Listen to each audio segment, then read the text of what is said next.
কারণ আমি দিব্যি খেয়ে মিথ্যা কথা বললে কেউ মরে না, কিন্তু যেটা মরে যায় সেটা হলো বিশ্বাস।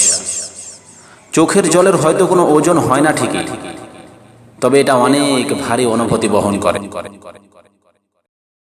পেন্সিল যদি ভুল করে কোনো কিছু লিখে ফেলে, তার জন্য রবারের কোনো দোষ নেই। তারপরেও রবার এগিয়ে এসে সেই ভুলটাকে মুছে দিয়ে যায়। যদি মানুষের জীবনের কিছু ভুলগুলো এইভাবেই মিটিয়ে দেওয়া যেত, তবে দুঃখ নামক শব্দটা কোনোদিন থাকতো না।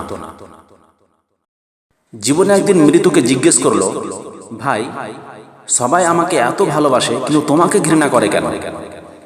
মৃত উত্তর দিল, মানুষ তোমাকে ভালোবাসে কারণ তুমি হলে সবচেয়ে সুন্দর মিথ্যা, আর আমাকে ঘৃণা করে কারণ আমি হচ্ছি সবচেয়ে বেদনাদায়ক সত্য।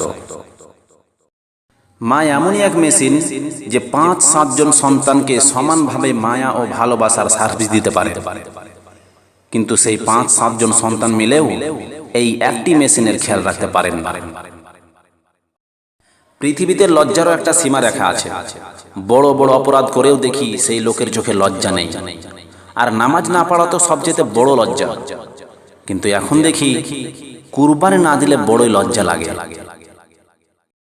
রাত সুন্দর হয় চাঁদ থাকলে, দিন সুন্দর হয় সূর্য থাকলে, বাগান সুন্দর হয় ফুল থাকলে, আর জীবন সুন্দর হয় উত্তম চরিত্র থাকলে। শৃঙ্খলা দেখুন তো পিঁপড়ের মধ্যে, একতা দেখুন কাকের মধ্যে, বিশ্বস্ততা দেখুন কুকুরের মধ্যে, আর স্বচ্ছতা দেখুন পায়রার মধ্যে, পরিশ্রম দেখুন ঘোড়ার মধ্যে, আর সাম্যতা দেখুন মৌমাছির মধ্যে। কিন্তু হিংসা, ক্রোধ, লোভ, লালসা, বিদ্বেষ, নিষ্ঠুরতা, অহংকার দেখুন তো সৃষ্টির সেরা জীব মানুষের মধ্যে।